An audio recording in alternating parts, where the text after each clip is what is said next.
Waheshimiwa wakuu wa mikoa, nimewaalika hapa ili tuweze kuongea machache kwa niaba ya wenzenu wote.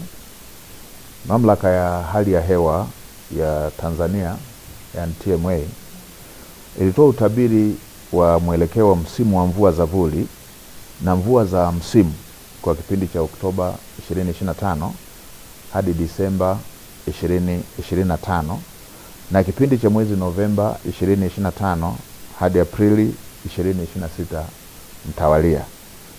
Na kutokana na utabiri huo, baadhi ya mikoa hapa nchini inatarajiwa kuwa na mvua za chini ya wastani hadi wastani kwenda chini ya wastani, na kutawaliwa na vipindi virefu vya ukavu na mtawanyiko wa mvua usioridhisha.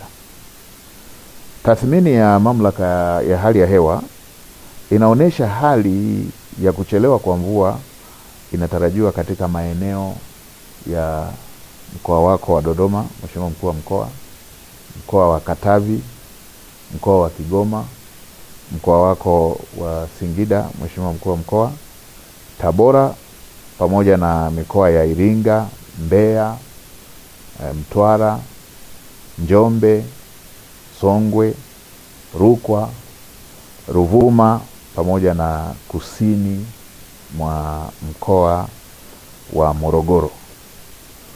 Na kutokana na taarifa hiyo, mamlaka ya hali ya hewa Tanzania nimeona ni vyema nitumie fursa hii kusisitiza masuala kadhaa muhimu kwa wananchi na mamlaka mbalimbali za serikali ili tuweze kujiandaa. Moja, Watanzania wote kujenga tabia ya kufuatilia kwa karibu taarifa za utabiri wa hali ya hewa pamoja na kuzingatia ushauri na maelekezo yanayotolewa. Waheshimiwa wakuu wa mikoa, mnakumbuka huwa inatokea tahadhari hizi zinatolewa, tunachelewa kuchukua hatua, sote kama Watanzania, serikali, taasisi za serikali na wananchi wote kwa ujumla, na inakuja kutokea madhara kama ambavyo tumewahi kushuhudia, mafuriko ya udongo kule Manyara, ama mafuriko katika baadhi ya maeneo ya wananchi waliojenga kwenye mabonde. Kwa mara hii tunatahadharishwa kuhusu uhaba wa mvua, kwamba mvua hazitakuja za kutosheleza na zitakuwa na mtawanyiko usioridhisha. Ninawakumbusha wakulima kujiandaa, kuwa tayari kuandaa mashamba kwa wakati na kutumia pembejeo ikiwemo mbegu na mbolea zinazoendana na hali ya hewa tuliyotahadharishwa.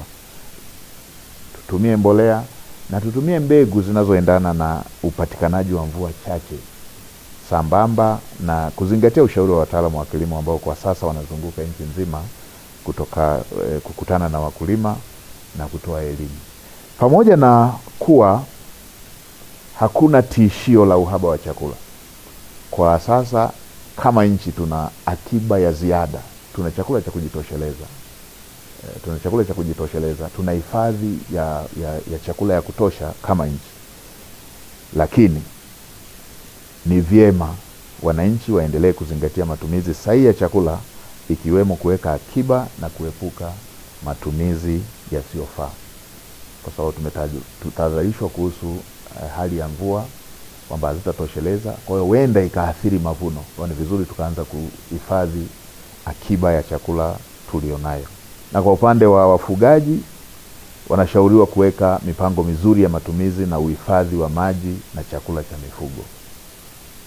Ni jambo ambalo mara zote tumekuwa tukielezewa, na ni vizuri sana tukalizingatia, hasa kwa wakati huu.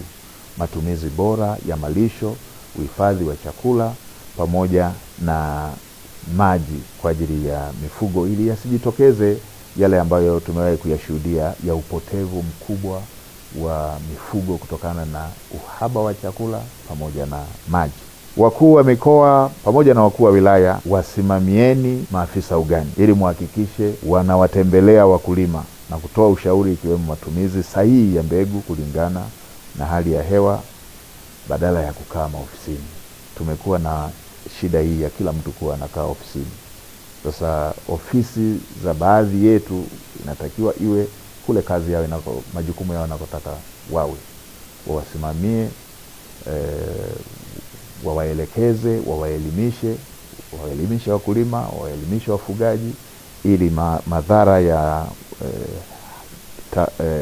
tahadhari hii tuliopewa yasiwe makubwa kwa wananchi wetu. Na kwa upande wa mamlaka ya bandari, mamlaka ya mapato TRA, TFC, wahakikishe kama kuna shehena zozote ambazo pengine ziko bandarini, pengine ziko kwenye meli, pengine zinakamilisha utaratibu wa kutolewa, zitolewe kwa udharura, zitolewe haraka, ili wakulima wetu waweze kuwahi msimu, pasiwepo na ucheleweshaji wa mbegu ama mbolea ama viuatilifu katika wakati huu ambapo wakulima wanataka waende sambamba na msimu unapoanza, na hasa katika baadhi ya maeneo ambako tayari tunaona kuna baadhi ya viashiria kwamba msimu umechelewa ukilinganisha na miaka